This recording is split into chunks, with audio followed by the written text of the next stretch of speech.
திருமணம் இல்லற வாழ்க்கையின் அழகான துவக்கம். நிறைய கனவுகளோட, எதிர்பார்ப்புகளோட, காதலோட 2 பேரோட புது வாழ்க்கை ஆரம்பிக்குது. ஆனால் அதே திருமணம் விவாகரத்தில் முடிஞ்சால் எல்லாமே தலைகீழாக மாறிடுது. நாம் கருத்தில் வச்சுக்க வேண்டிய ஒரு விஷயம், விவாகரத்தில் வெற்றியும் கிடையாது, தோல்வியும் கிடையாது. இன்றைய நிகழ்ச்சியில் விவாகரத்தால் கணவன் மனைவி, முக்கியமாக பிள்ளைங்க மேலே போடப்படுற சுமைகளை, பாதிப்புகளை பற்றி தெரிஞ்சுக்க போகிறோம். விவாகரத்துனாலே பிள்ளைங்க தான் ரொம்ப பாதிக்கப்படுவாங்கன்னு எல்லாருக்கும் தெரிஞ்ச ஒரு விஷயம். வாழ்க்கையில் பிரச்சனை இருக்கலாம், ஆனால் பிரச்சனையே வாழ்க்கையாக இருக்கக்கூடாது. இப்படிப்பட்ட ஒரு பிரச்சனையான கல்யாண வாழ்க்கையில் பெண்கள் கண்டிப்பாக பாதிக்கப்படவே கூடாது. முடிஞ்சு போன கல்யாணத்துக்கு வரி கட்டுறோம், மெயின்டெனன்ஸ் கட்டுறோம். ஆசையாக வளர்த்த பசங்க நம்ம கூட இல்லை. கஸ்டடி யார்கிட்ட போகுது? மெஜாரிட்டி அம்மா கிட்ட தான் போகுது. உண்மையை சொல்லணுனாக்கா விவாகரத்தில் ஆண்களுக்கு தான் பிரச்சனை அதிகம். பிள்ளைங்களை பற்றி நம்ம கவலைப்படவே வேண்டாம். இந்த காலத்து பிள்ளைங்க ரொம்ப முதிர்ச்சி. அவங்க வாழ்க்கையை அவங்களுக்கு பார்த்துக்க தெரியும். எது சரி எது தப்புன்னு அவங்களுக்கு முடிவு பண்ண தெரியும். டிவோர்ஸில் எங்களை மாதிரி பசங்களுக்குன்னா ரொம்ப கஷ்டம். அது உங்களுக்கு தெரியுமா? இது அழகா இருக்க. உங்க கூட இருக்கல. ஓஹோ. என் கணவருக்கு இன்னொரு தொடர்பு இருக்குன்னு நான் கண்டுபிடிச்சேன். அதுக்கப்புறம் அவரே விவாகரத்து கேட்டார். இது எப்படி? ஸோ இதோட எல்லாத்தையும் முடிச்சுக்கலாம். என்னது இது? ஏன்? நான் என்ன தப்பு பண்ணேன்? எனக்கு இந்த கல்யாணத்தில் இஷ்டமே இல்லை. விவாகரத்துன்னு சொல்ல போச்ச நீதிமன்றம் எப்போ பார்த்தாலும் கேட்கும், இந்த கணவர் மனைவிக்கு நடுவில் என்ன நடந்துச்சு இந்த விவாகரத்து விண்ணப்பம் செய்யறதுக்கு, எந்த காரணத்தினால விண்ணப்பம் செய்யறாங்க. என்ன பார்த்து உங்களுக்கு பாவமா இல்லையா? இந்த பாவம் புண்ணியம் அதெல்லாம் எனக்கு தெரியாது. எனக்கு உன் கூட வாழ இஷ்டம் இல்லை. எனக்கு அவ்வளவுதான் பிடிச்சிருக்கு. லா பரிகாரம் 5 ஃபேக்ட்ஸ் இருக்கு. Adultery, unreasonable behaviour, 3 years separation with consent. இப்போ அவங்க கன்சென்ட் தர மாட்டேன்னு சொல்லிட்டா இன்னும் 1 வருஷம் காத்துட்டு இருக்கணும். 4 years செப்பரேஷன். அந்த 4 years செப்பரேஷனுக்கு கன்சென்ட் தேவையில்லை. பிற்பாடு டிசர்ஷன்.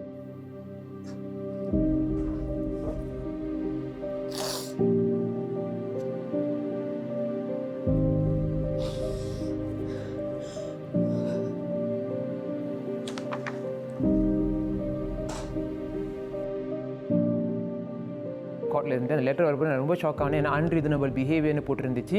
அதுக்கு கீழே அவர் என்ன போட்டிருந்தாருன்னா, நான் பிள்ளைங்களை ஒழுங்காக பார்த்துக்க மாட்டேன், என்னோடய பெற்றோர்கள் ரொம்ப தலையிடுவாங்க, நான் வீட்டுக்கு வர மாட்டேன், வேறு பையனோட தொடர்பு இருக்குது, நிறைய ஆண் நண்பர்கள் நிறைய பேர் நான் வச்சுருக்கேன், அப்புறம் பிள்ளைங்களை தனியாக விட்டுருவேன், அந்த மாதிரி போட்டு அனுப்பியிருந்தார். அதில் போட்டது எல்லாமே உண்மை இல்லை. ஏமா என்னம்மா ஆச்சு? அழாதீங்கம்மா. ஸோ அதனால் நான் திருப்பி அனுப்ப போது உண்மையாக நடந்தது தான் என்னோடய வழக்கறிஞர் போட்டு அனுப்ப சொன்னாங்க. எனக்கு அன்ரீசனபிள் பிஹேவியர் இருக்குது, அவர் பண்ண தப்பை எல்லாத்தையும் தூக்கி என் மேலே போட்டது ஐ கேனாட் டேக் இட். அதனால் என்னோடய வழக்கறிஞர்கிட்ட சொல்லி நான் அடால்ட்ரியில் தான் போடுவேன்னு சொல்லி நான் இதை ஃபைட் பண்ணேன். எனக்கு அண்டர் அடால்ட்ரி நீங்கள் அந்த இன்னொன்று தேர்ட் பார்ட்டி இருக்காங்களே அவங்கள புல் இன் பண்ணலாம். அவங்கள புல் இன் பண்ணிவிட்டு so it's plaintiff, defendant and கோ-டிஃபெண்டன்ட். இந்த டிவோர்ஸ் அடால்ட்ரி கீழே தான் நான் ஃபைல் பண்ண போகிறேன். அது போட்டு அனுப்ப போது அவங்க சைட்லேருந்து வந்த ரியாக்ஷன் ரொம்ப பூகம்பமாக வெடிச்சிச்சு. இங்கே பாரு, நான் அவளுக்கு டைவர்ஸ் லெட்டர் அனுப்பினால அதுக்கு அவள் லாயரை வச்சு என்ன அனுப்பியிருக்கா பாரு, யாரை சம்மந்தப்பட்டு என்ன பண்ணி வச்சிருக்கா பாரு. எனக்கு அவளை வச்சுக்கிட்டு என்ன பண்ணுறதுன்னே தெரில. நிறைய வக்கீல்கள் சொல்லுவாங்க, ஏம்மா நீ இந்த மாதிரி நீ இந்த டிசிஷனுக்கு போகிற, மற்ற க்ரைட்டீரியா இருக்க, அன்ரீசனபிள் பிஹேவியர் இருக்குது, செப்பரேஷன் இருக்குது, ட்ரை பண்ணுவோமான்னு. ஆனால் சில லேடிஸ்க்கு இல்லைங்க, அவருக்கு தெரியணும், என் ஃபேமிலிக்கு தெரியணும், என் பசங்களுக்கு தெரியணும், என்னால் தான் இந்த குடும்பம் செதறலைன்னு. இந்த செதறினது அவரால் தானே. அம்மா உங்ககிட்ட ஒரு சொல்லி ஆகணும், அப்பா பற்றின உண்மை உங்கள் 2 பேருக்கும் தெரியணும். ஒரு காலத்தில் என் பிள்ளைங்களுக்கு உண்மை தெரிய வரும்போது இதுதான் உண்மைன்னு தெரிய வரணும். ஏன்னா அட் தி ஃபைனல் ஜட்மெண்ட்டில் எனக்கு லெட்டர் வரும்போது அன்ரீசனபிள் பிஹேவியர் வந்துச்சுன்னா அது நாட் ட்ரூ அட் ஆல்.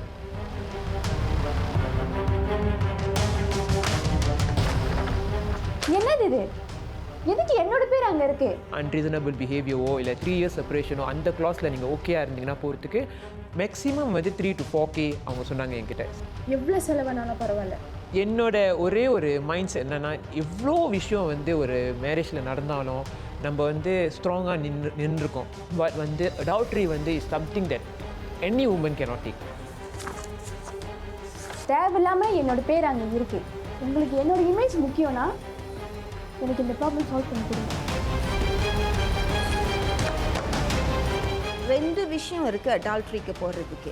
ஒன்று வந்து எதுக்கு நம்ம இவங்க 2 பேரும் ரிலேஷன்ஷிப் வச்சு டிசால்வ் செய்கிறது.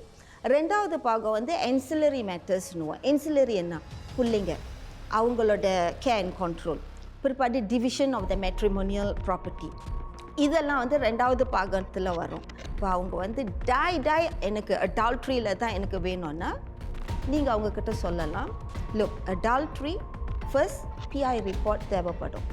PI என்கேஜ் பண்ணவா? நான் எது வேணாலும் செய்ய தயாராக இருக்கேன்.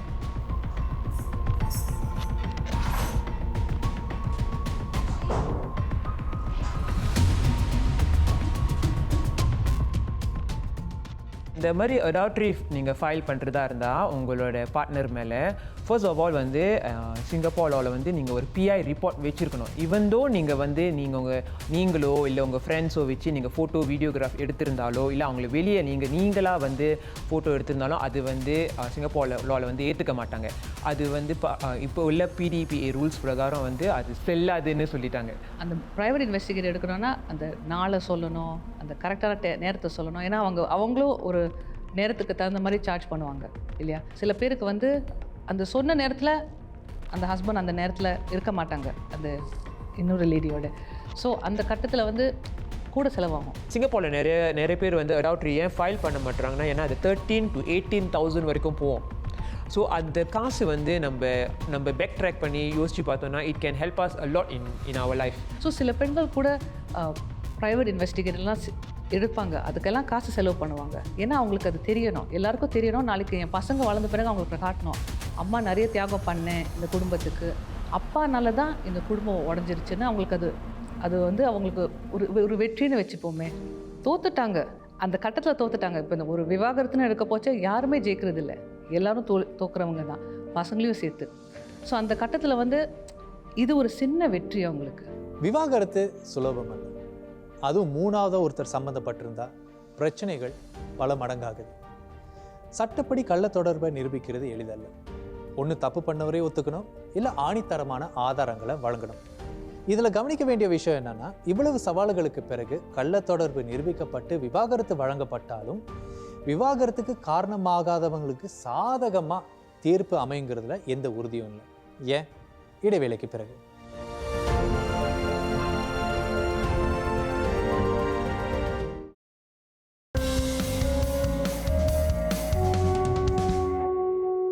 விவாகரத்து பண்ணிக்கலாங்கிற முடிவு கஷ்டமான ஒன்று.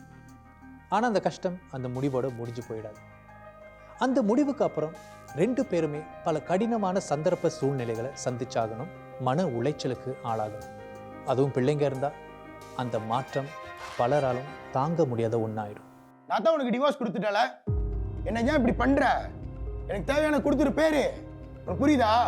ஆஃப்டர் தேட் அந்த ஜட்ஜ்மெண்ட் வரத்துக்கு முன்னுக்கு நான் என்னென்ன கோ த்ரூ பண்ணேன்னா, என் பிள்ளைங்க முன்னுக்கு வந்து என்னை தகாத முறையில் பேசுகிறது, அவங்க தேர்ட் பார்ட்டி பேரை இழுத்ததுனால அவருக்கு வந்து ரொம்ப இமோஷன்ஸாக இருந்துச்சு. ஏன்னா அங்கே அவருக்கு ப்ரெஷர் ஓடிக்கிட்டு இருக்கோம் இல்லையா.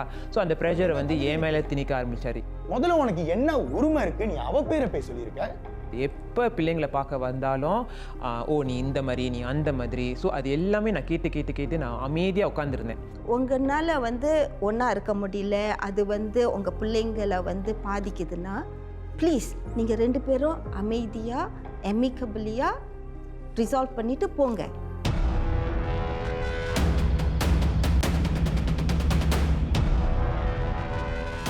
என்ன நினச்சிட்டு இருக்காவ?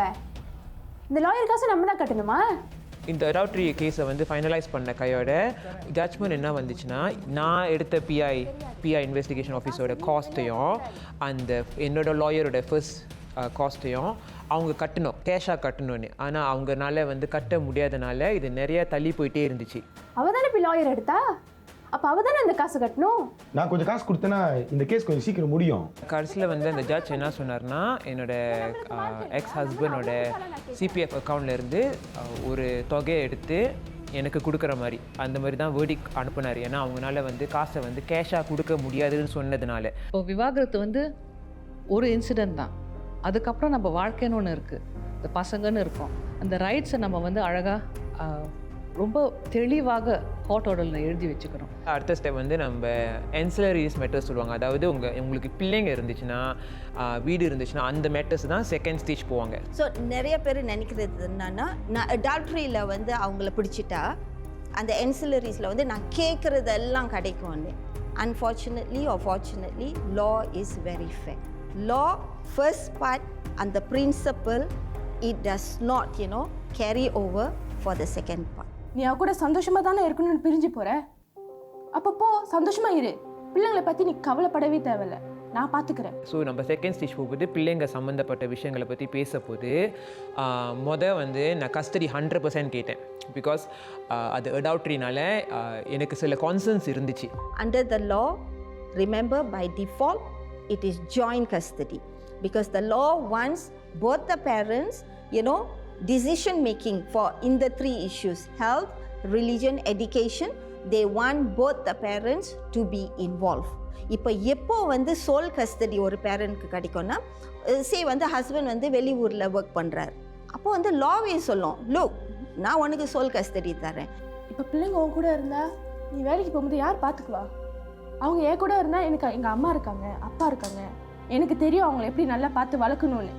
பட் போக போக வந்து நான் என்ன கோ த்ரூ பண்ணேன்னா, MSF இந்த பிக்சருக்கு வந்தாங்க. MSF வரும்போது என்னை அட்வைஸ் பண்ணாங்க, இந்த மாதிரி as long as the அப்பா வந்து தப்பாக அந்த பிள்ளைங்களை அடிக்காமல் இல்லை தகாத வார்த்தையில் பேசாமல் இருக்கிற வரைக்கும் அவர் அப்பா தான். ஸோ அந்த 50% நீ ஷேர் பண்ணி தான் ஆகணும். மேபி அவர் கெட்ட கணவராக இருந்திருக்கலாம், அவங்க பொண்டாட்டி அடிச்சிருக்கலாம், காசு கொடுக்காமல் இருந்திருக்கலாம், வீட்டுக்கு வராமல் இருந்திருக்கலாம்.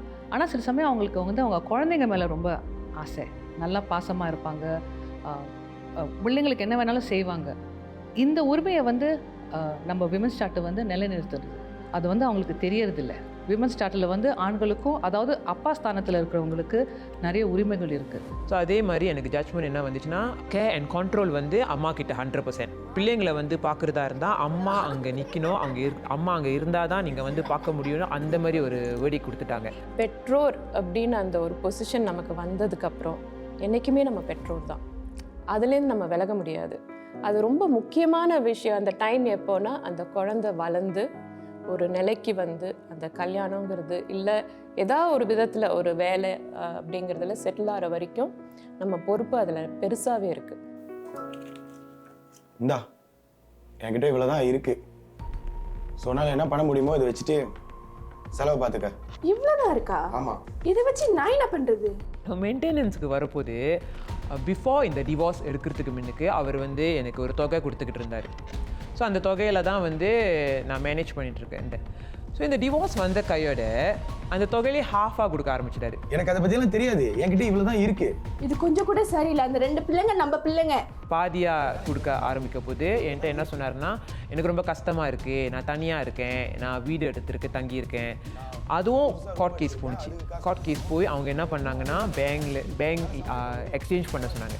அவங்க பேங்க் ஸ்டேட்மெண்ட்டை பார்க்க போது அவர்னால வந்து எஃபோர்ட் பண்ண முடிஞ்சிச்சு. அப்பா இவ்வளோ சம்பாதிக்கிறாரு, இவ்வளோ தரணும், அம்மா இவ்வளோ சம்பாதிக்கிறாங்க, இவ்வளோ தரணும். நோ, பிள்ளைங்களுக்கு எது முக்கியம்? ஓகே, அவங்களோட லைஃப் ஸ்டைல், அந்த லைஃப் ஸ்டைலுக்கு தகுந்த மாதிரி அந்த மெயின்டெனன்ஸ் வரும். ஜட்ஜ்மெண்ட் வரப்போது அவர் கேட்ட தொகையை கூட கொடுக்கல. அவர்னால இவ்வளோ தான் கொடுக்க முடியும் சொன்னதை கூட கொடுக்காம நடுவில் வந்து நின்னாங்க. இன் பிட்வீன் நான் கேட்டதுக்கும் அவர் கேட்டதுக்கும் நடுவில் வந்து நிற்க போது, ஓகேயா மேம் நீங்கள் வந்து இந்த காசுக்கு ஓகேன்னு நான் வந்து ஓகே சொல்லிட்டேன். பிகாஸ் என்னை பொறுத்த வரைக்கும் நோ பாயிண்ட் ட்ராகிங். சாதாரணமாகவே நீங்கள் டீனேஜ்னு பார்த்தீங்கன்னா அது வந்து ரொம்ப ஒரு சேஞ்ச், மேஜரான ஒரு சேஞ்ச் நடக்கிற ஒரு வயசு அது. அந்த வயசில் எல்லாமே கற்றுக்கிற வயசில் விவாகரத்து, இந்த மாதிரி அம்மா அப்பா வந்து பிரிய போகிறாங்க அப்படின்னா அது ரொம்பவே பெரிய ஒரு பாதிப்பை ஏற்படுத்தும். ஒரு பிள்ளையோட வளர்ச்சிக்கு பெற்றோர் இருவருமே முக்கியம். அம்மா கிட்டேருந்து அன்பு அரவணைப்பு, அப்பா கிட்டேருந்து ஒழுக்கம் பாதுகாப்பு, வெவ்வேறு குணாதிசயங்கள் கொண்டவர்கள் தான் பெற்றோர். அதாவது அப்பாவும் முக்கியம், அம்மாவும் முக்கியம். பெற்றோர் பிரிந்தாலும் தங்களோட பிள்ளைகளோட பந்தம் பாசம் என்னைக்கும் குறையாம பார்த்துக்க வேண்டியது பெற்றோரின் பொறுப்பு. நான் உனக்காக என்னைக்கும் இருப்பேன்னு பெற்றோர் தான் நிரூபிக்கணும், வலியுறுத்தணும். இன்னும் கொஞ்ச நேரத்தில் தன்னோட மகளுக்காக ஏங்குற ஒரு அப்பாவை பார்க்க போகிறோம்.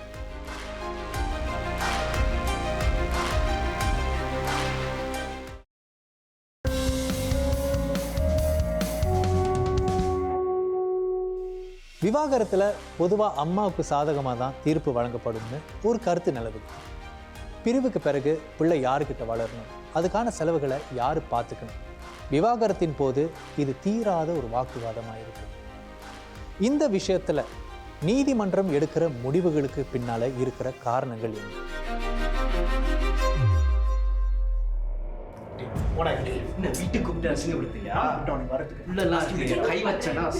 எனக்கும் என் மனைவியோட தோழனுக்கும் ஒரு சண்டை நடந்துச்சு. வீட்டில் தான் இந்த சண்டை நடந்துச்சு.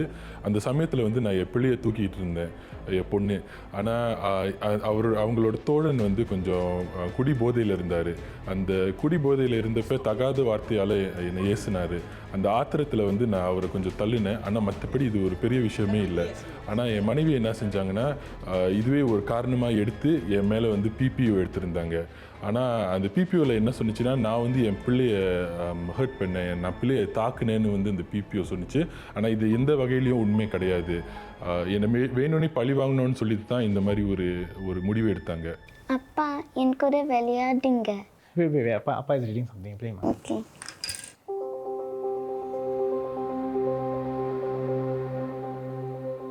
அடுத்தது என்ன நடந்துச்சுன்னா, என் மனைவி வந்து அவங்களுக்கே ஒரு பிபிஓ எடுத்தாங்க.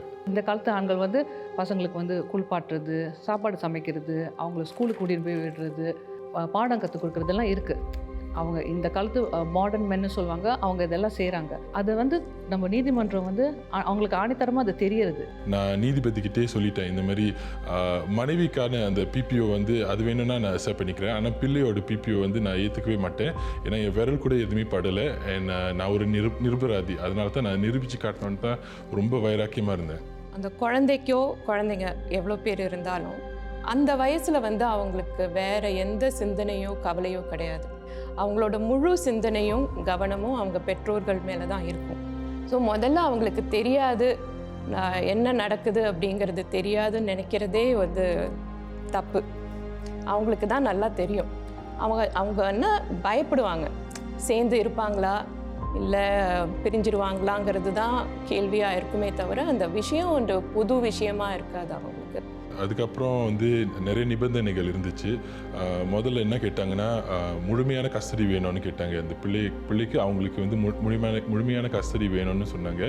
ரெண்டாவது வந்து 1000 வெள்ளி மெயின்டெனன்ஸ் கட்டணும்னு சொன்னாங்க. ஸோ குழந்தைக்கு எல்லா விதமான அந்த மெயின்டெனன்ஸ் பணமும் நான் கட்டணும்னு அவங்க வந்து வலுக்கட்டாயமாக சொன்னாங்க. மூன்றாவது வந்து அவங்களோட வக்கீலோட அந்த ஃபீஸ் எல்லாத்தையுமே நான் தான் கட்டணும்னு சொன்னாங்க. அது வந்து சின்ன ஒரு பணமாக இருந்தால் கூட பரவாயில்ல, ஆனால் 15K 15,000 வந்து நான் கட்டணும்னு சொன்னாங்க. ஸோ இது எல்லாமே எனக்கு ரொம்ப சங்கடமாக இருந்துச்சு. இதையும் தாண்டி என்ன நடந்துச்சுன்னா, அவங்க வந்து சமூக ஊடகங்களில் வந்து என்னை பற்றி ரொம்ப தப்பாக பேச ஆரம்பிச்சிட்டாங்க. ரொம்ப தாறுமாறாக அப்படி கிளியிற மாதிரி எல்லாத்தையும் வந்து ரொம்ப பேட்டாக என்னை பற்றி நெகட்டிவாக பேச ஆரம்பிச்சிருக்காங்க. ஆனால் இதில் என்ன சிக்கல், என்ன பிரச்சனைனா, நிறைய பேருக்கு வந்து தெரியும் நான் வந்து அவங்களோட கணவர்னு. அது மட்டும் இல்லை, நம்மளுக்கு மியூச்சுவல் ஃப்ரெண்ட்ஸ் நிறைய இருக்குது. அப்படி இருக்கிற ஒரு கட்டத்தில் வந்து எப்படி அவங்களால இந்த மாதிரி செய்ய முடியும்னு சொல்லிட்டு எனக்கு ரொம்ப ரொம்ப சங்கடமாக இருந்துச்சு. அப்பாவும் அம்மாவும் வந்து 2 பேரும் வந்து ஒன்றா வாழ முடியாட்டியா அண்டர் த சேம் ரூஃப், அந்த ஸ்ட்ரெஸ்ஸே வந்து பிள்ளைங்களை வந்து பாதிக்கும். ஸோ என் மனைவிக்கும் எனக்கும் பிரச்சனை இருந்ததுனால நான் வந்து வீட்டை விட்டு வெளியாயிட்டேன். அந்த அப்பத்துலேருந்து இப்போ வரைக்கும் வந்து 7 மாதமாக வந்து நான் என் பிள்ளையை பார்க்கவும் அவங்க விடலை. என் மனைவியும் அவங்க குடும்பத்தினரும் வந்து என்னை அந்த பிள்ளையை பார்க்க விடலை. ஹலோம்மா, நான் அவங்ககிட்ட பேசிட்டேன், நீங்கள் கவலைப்படாதீங்க. அவன் ஸ்ருதியை பார்க்க முடியாத அளவுக்கு நான் செஞ்சிடுவேன். ஸ்ருதி என் கூட தான் இருப்பா, என் கூட மட்டும் தான் வளருவா. நீங்கள் அதெல்லாம் கவலைப்படாதீங்க. எந்த காரணத்துக்கு கொண்டும் நான் ஸ்ருதி அவனுக்காக விட்டு கொடுக்க மாட்டேன். சில ஆண்கள் வந்து சொல்லுவாங்க ரீசனபிள் எக்ஸஸ்ன்னு இருக்கும். ரீசனபிள் எக்ஸஸ்னால் நான் பசங்களை பார்க்கலாம், ரீசனபிள் எக்ஸஸ் ட்வைஸ் a வீக்னு கூட இருக்கும். ஆனால் அதில் நேரம் இருக்காது, நாள் இருக்காது. குறிப்பாக யார் போய் அந்த குழந்தைங்களை போய் பிக்கப் பண்ணுறது, யார் போய் விடுறது, அந்த மாதிரி உரிமைகளெல்லாம் அந்த கோர்ட் ஆர்டரில் விவரமாக எழுதியிருக்காது. அதனால் நிறைய பிரச்சனைகள் வரும். பிளேமிங் கேம்னு சொல்கிறாங்க இல்லைங்களா, அந்த பழியை வந்து இன்னொருத்தர் மேலே போடுறது, இல்லைன்னா அந்த குழந்தைய வந்து ஒரு பகடக்காயாக அந்த ஆட்டத்தில் வந்து கொண்டு வர்றது. இது எல்லாம் தான் ரொம்பவே அந்த குழந்தைய பாதிக்கும். எப்போ நான் என்கிட்ட பிரிக்க பார்க்குறியா? அவள் ஏன் பொண்ணு? என்னோட பொண்ணோட கஸ்டடி வந்து அறவே கிடைக்கக்கூடாதுன்னு சொல்லிட்டு நிறைய டெக்னிக்ஸ் வந்து ட்ரை பண்ணாங்க. 50 வழி மெயின்டெனன்ஸ் கூட வந்து ஆஃபர் பண்ணாங்க. ஆனால் நான் வந்து எதுக்குமே உடன்படல. கூடுதல் மெயின்டெனன்ஸ் வேணும்னா நான் கொடுக்குறேன், ஆனால் 50% ஜாயின்ட் கஸ்டடி எனக்கு வேணும். ஏன்னா அந்த காசை விட எனக்கு வந்து என் பொண்ணோட வாழ்க்கை தான் முக்கியம். என் பொண்ணோட உறவு தான் எனக்கு ரொம்ப முக்கியமாக பட்டுச்சு. எப்படி வந்து பெற்றோர்கள் வந்து அந்த குழந்தைக்காக எதை வேணாலும் தியாகம் பண்ணுவோம், அந்த தியாக மனப்பான்மை எப்படி இருக்கும், அதை விட ஒரு 100 மடங்கு அந்த குழந்தைங்களுக்கு இருக்கும். எதையாவது செஞ்சு எப்படியாவது அவங்க 2 பேரையும் ஒன்று திருப்பியும் சேர்த்துட முடியாதாங்கிற ஒரு ஏக்கமும் இருக்கும். அது முடியாதுங்கும் போது கோபமும் இருக்கும்.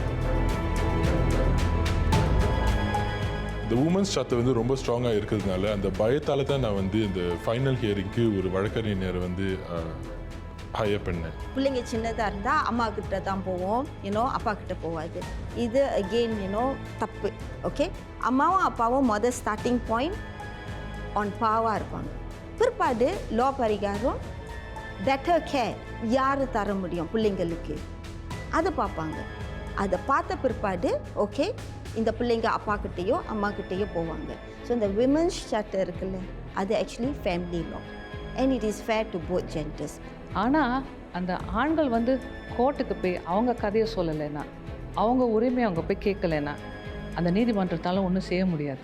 ஸோ விமன்ஸ் சார்ட்டர் வந்து நீங்கள் நம்ம தப்பாக நினைக்கக்கூடாது. அது ஃபேமிலி சார்ட்டர்னு நம்ம நினைக்கலாம். ஏன்னா அது குடும்பத்தில் இருக்கிற விஷயங்களை பற்றி பேசுகிறதுக்காக ஒரு முக்கியமான ஒரு சட்ட நூல்னு நம்ம சொல்லலாம். அதில் வந்து நிறைய உரிமைகள் இருக்குது ஆண்களுக்கும் பெண்களுக்கும், அதாவது முக்கியமாக பெற்றோர்களுக்கு. ஆண்களுக்கு இப்போ மெயின்டெனன்ஸ் இருக்குது. ஒரு கண்டிஷன், அந்த கண்டிஷன் என்னென்னா அவங்களுக்கு உடம்பு முடியல, அவங்க வந்து ஒரு நோயால் பாதிக்கப்படுறாங்க. ஸோ அவங்க இப்போ மெயின்டெனன்ஸ் கேட்கணும். வேலை இல்லைன்னு சொல்லிட்டு ஒண்டி மெயின்டெனன்ஸ் கேட்க முடியாது. ஆனாக்கா இந்த ஒரு கண்டிஷன் இருக்கணும். முக்கியமாக விமன்ஸ் சார்ட்டரில் வந்து வேரியேஷன் ஒன்று இருக்குது. அதாவது உங்களுக்கு அந்த கோர்ட் ஆர்டர் பிடிக்கலைன்னா, அந்த கோர்ட் ஆர்டரில் வந்து உங்களுக்கு சாதகமாக ஒன்றும் இல்லைன்னா நீங்கள் திருப்பியும் மனு கொடுக்கலாம். ஆண்கள் கூட விண்ணப்பம் செய்யலாம் கோர்ட்டுக்கு. ஆனால் இந்த உரிமை நிறைய ஆண்களுக்கு தெரியாது. ஃபைனல் ஹியரிங்கில் வந்து 50% கஸ்டடி வந்து எனக்கு கிடச்சிச்சு. ஆனால் என்னன்னா அந்த 100% கேர் அண்ட் கண்ட்ரோல் வந்து என் முன்னாள் மனைவிக்கு தான் கிடச்சிச்சு. இந்த டிவோர்ஸ் வந்து as a husband and wife உங்கள் ரிலேஷன்ஷிப்பை தான் லா வந்து டிசால்வ் பண்ணுது. ஆஸ் ஃபாதர் அண்ட் மதர் அந்த ரிலேஷன்ஷிப்பை லா டிசால்வ் பண்ணலை. அதனால் ரொம்ப ரொம்ப முக்கியம் என்னென்னா அந்த ஒற்றுமையாக நம்ம இன்னமும் ஒரு குடும்பம்தான். உன்னை பொறுத்த வரைக்கும் வேறு எதுவுமே மாறாது. நாங்கள் 2 பேரும் சேர்ந்து இல்லை, அவ்வளோதானே தவிர நாங்கள் என்றைக்குமே அம்மா அப்பா தான். அது மாறாதுங்கிறது ரொம்ப உறுதியாக ரொம்ப நிதானமாக அதை வந்து எடுத்து சொல்லணும், அதை நடத்தியும் காமிக்கணும். விவாகரத்து சிலருக்கு இணக்கமான முறையில் நடக்கும், சிலருக்கு சண்டை சச்சரவு சவால் மிக்கதாக அமையும். காரணங்கள் 1000 இருக்கலாம், ஆனால் நிகழ்வது ஒன்று மட்டுமே. அழியாத காயங்கள், ஆற்றும் மாயங்கள், அனுபவம் கொடுத்திடும். விவாகரத்துக்கு பிறகு எதிர்மறையான சூழல் நிலவினாலும் பிள்ளைகளுக்கு நேர்மறையான வாழ்வொன்றை அமைச்சு கொடுக்க வேண்டியது பிரிந்த பெற்றோர் இருவரின் கடமை. நான் சரவணன் ஐயாவும், இது உங்களுக்கு தெரியுமா?